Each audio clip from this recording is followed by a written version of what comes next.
leitores de plantão, tudo bem com vocês? Meu nome é Rita e sejam muito bem-vindos para mais um vídeo aqui no YouTube.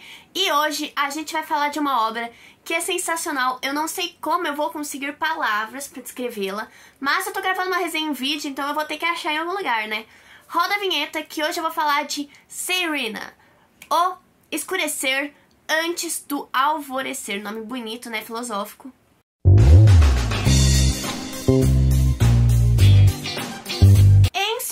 A gente vai acompanhar uma história um tanto quanto peculiar. Primeiro de tudo, eu queria dar contexto pra vocês. É um suspense, é um thriller, é um livro mais de terror, entendeu? Aqueles terrores mais suspense, não muito tipo, sabe, não é muito aqueles filmes que a gente vai olhar e vai ficar, caramba, filme não, né? Livro no caso. Mas é um livro de terrorzinho simples, né? Um terror mais leve. De suspense, o suspense a gente tem então é um thriller e nesse thriller a gente vai acompanhar o detetive McCoy. Ele se separa da esposa. Vamos pro contexto, Rita. O contexto é sempre importante, você sempre esquece de dá-lo. Mas o McCoy, ele se separa da esposa e eles têm a guarda compartilhada da filha deles, a Rachel. No dia em que o McCoy foi pegar a criança pra ficar com ela, né, o dia dele passar com ela, ele olha e fala assim, ó, Rachel, no lugar de você ir pra escola, que tal a gente dar uma voltinha no parque com o papai? Não, eu entendo, sabe? É o dia dele. São raras as vezes, né, em que a gente consegue pegar. O McCoy tinha problema com bebida, então ele não aproveitou uma parte, né, da infância. Eu entendo essa questão do ele ter deixado a filha faltar, sabe? Passa um paninho super nessa questão. Mas, como esse é só o começo do livro, vocês podem pensar, né, podem entender que houve algo de errado nessa escolha dele. Essa decisão a Rita passa pano, mas ele não se passa pano, entendeu? Porque lá no parque, enquanto a filha dele, a Rachel, estava sentada no banco e o McCoy foi lindão buscar lá os sorvetes pra eles. Outra parte que eu não passo pano, né? Vamos combinar aqui que você não deixa uma criança sozinha. A Rachel tem menos de 10 anos, então você definitivamente não deixa uma criança sozinha no banco, né? McCoy, você é detetive, deveria ter ficado atento nesse ponto, mas vamos ressaltar, né? Porque senão não teria enredo. A Rachel acaba ficando lá sozinha e é sequestrada. E a gente vai conhecendo, né, os sequestradores, vamos entendendo o motivo que levou a Rachel, mas o ponto principal não é só em torno do desaparecimento, né, do sequestro da filha do McCoy, e sim fatos muito peculiares que acontecem enquanto a menina foi raptada, tanto com os sequestradores como com quem está envolvido no sequestro, né, os criminosos. Todos eles acontecem coisas assustadoras, coisas que você vai olhar e falar, isso não é possível ter acontecido, mas vai acontecer.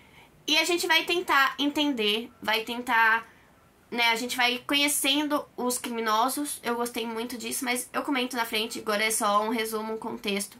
Eu achei interessante, a gente vai conhecendo os criminosos, nós vemos o que tá acontecendo tanto naquela parte como do McCoy. Mas voltando, e aí a gente vai girar em torno desse sequestro, em torno das motivações e do porquê que tudo tá acontecendo depois que a Rachel foi sequestrada. Os criminosos começam a ter relapsos do passado, então isso é algo que a gente vai, entendeu? Assombrados. Os criminosos começam a ser assombrados e ninguém entende porquê. E agora nós vamos para as minhas considerações. Lembrando que, como sempre, eu evitarei dar spoiler, mas, né, eu vou evitar, eu vou tentar, talvez algo que eu fale aqui, você considere spoiler, mas ao meu ver não é, porque eu vou tentar comentar muito superficialmente, e eu sempre dou a minha experiência, então eu não comento muito sobre o livro, e sim sobre a minha experiência lendo. Eu acho que é assim que a gente vai construindo uma resenha gostosa de ser lida, assistida, qualquer coisa, no caso de vocês assistindo aqui na hora da resenha. E vocês já conhecem como eu faço as resenhas, como eu faço os vídeos, e vocês estão aqui por isso, né, porque vocês gostam desse formato. Mas, continuando. Primeiro ponto. Foi uma leitura muito fluida, muito bem desenvolvida. É um suspense, então não é uma leitura leve, tá? Vamos diferenciar leituras leves de leituras fluidas. Foi uma leitura muito fluida, mas não é uma leitura leve, tá? Não por conta da escrita, nem por ser uma obra difícil de ser lida. Pelo contrário, como eu disse, é uma obra fluida.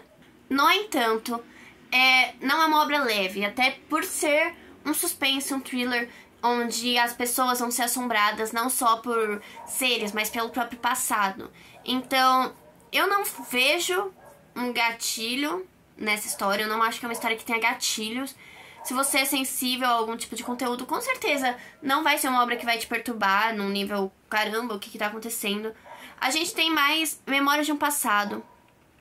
E eu gosto muito da forma com que o Rodney, que é o escritor, ele conduziu essa escrita. Porque a gente vai em alguns momentos visitar o passado, em outros a gente vai estar no presente. Mas o mais interessante, ao meu ver, é como ele narra o mesmo acontecimento nos dois fatos. É muito comum a gente ver em obras que tem mais de um ponto de vista o que acontece a partir do momento que um ponto de vista acaba. Então, por exemplo, a gente tem o ponto de vista do McCoy. Vai acabar e vai dar sequência cronológica nos acontecimentos com a visão dos criminosos no lugar do McCoy. Normalmente é isso que a gente encontra nos livros. O que eu achei muito interessante é que, assim, o escritor, ele vai dar essa continuidade cronológica, mas antes ele vai dar um passo para trás. Então ele vai chegar, vai contar isso aconteceu com os criminosos. Enquanto isso, o McCoy tava fazendo isso, e depois aconteceu isso. E aí ele vai repetindo esse ciclo com os criminosos, e aí vai com o McCoy, e aí a gente vai vendo esse ponto de vista dessa maneira linear, mas com retornos ao acontecimento que a gente acabou de ler. Isso pode se tornar maçante às vezes, porque, afinal, as pessoas opinam por seguir uma ordem cronológica porque a gente já sabe o que aconteceu. E, assim, ó, tem pessoas que gostam desse negócio de vou ter a mais, entendeu? Eu quero sempre saber mais. Ao meu ver, ao ponto de vista da Rita, isso não me afeta em nada na minha leitura. Eu acho isso até melhor, porque apesar das falas serem as mesmas e ser de fato um pouco maçante a gente ver a mesma fala que a gente acabou de ver de um outro ponto de vista é muito enriquecedor. Tem autor que faz isso, só que em outro livro. É exatamente as mesmas falas, exatamente as mesmas coisas, só que com ponto de vista de outro personagem em outro livro. Nesse não, a gente já vai ter tudo num só.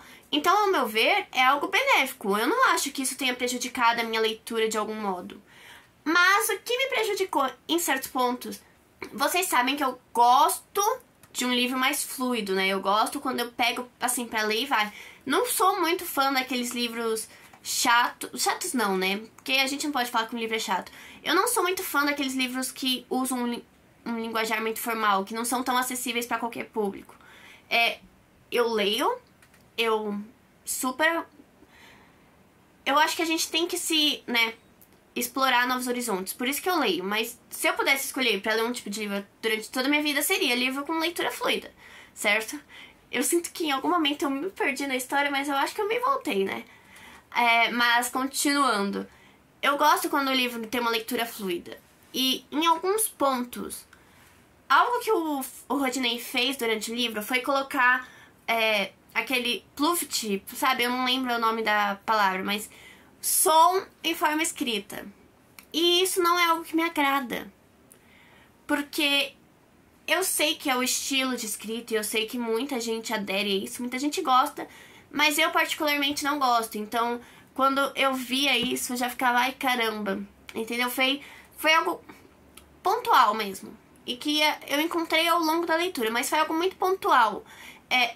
Não estragou a minha experiência lendo, pelo contrário.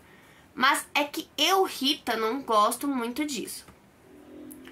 Eu acho que o enredo foi muito bem elaborado. Não vi um desenvolvimento tão bom assim do McCoy. Eu acho que o autor poderia ter feito ele de uma forma com que a gente olhasse pra ele e criasse empatia.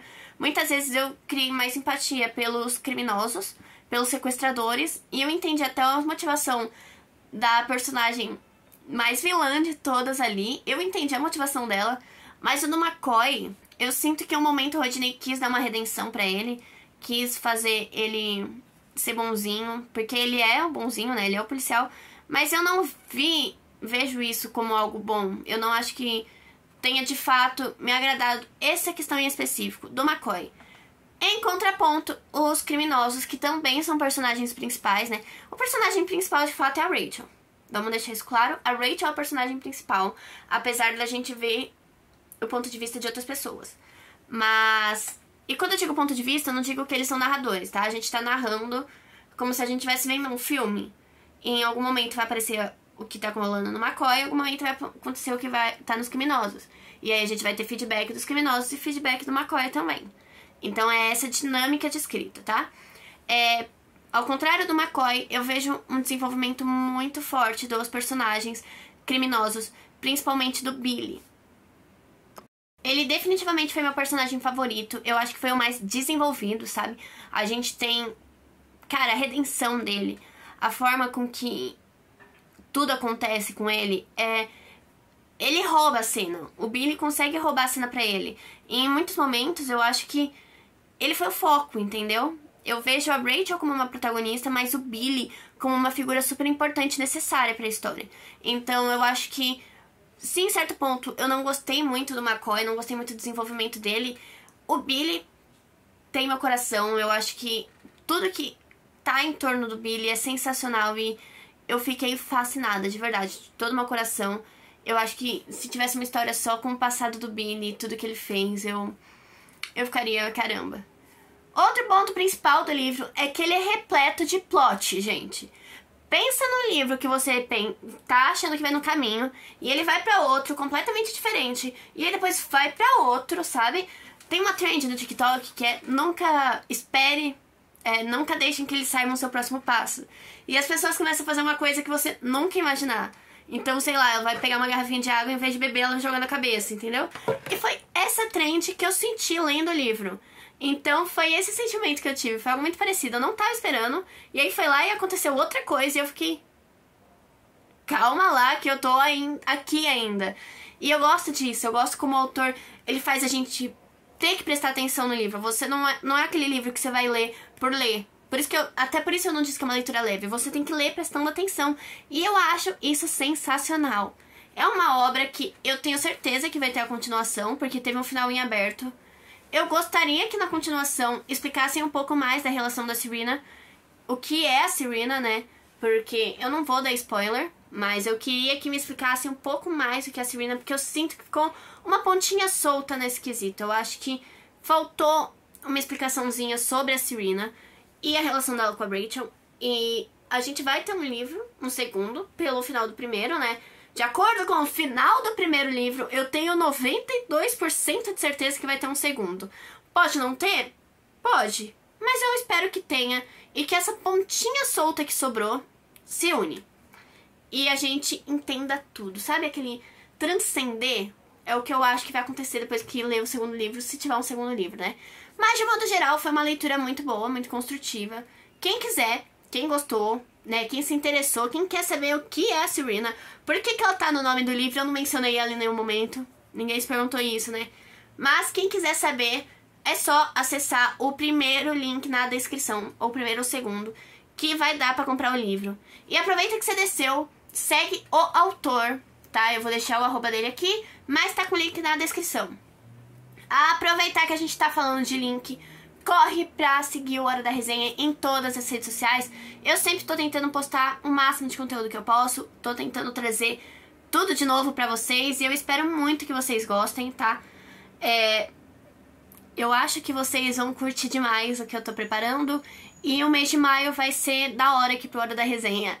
Então, se vocês puderem seguir, deixar o like, se inscrever no canal e ativar o sininho, isso me ajuda muito. Isso mostra que vocês estão gostando de algum modo do meu trabalho. E isso me motiva. Então, se vocês puderem fazer isso, eu agradeço demais. E eu vou encerrando o vídeo por aqui, porque ele já tá meio longo, eu acho. E é isso. Um beijo, até o próximo vídeo e tchau!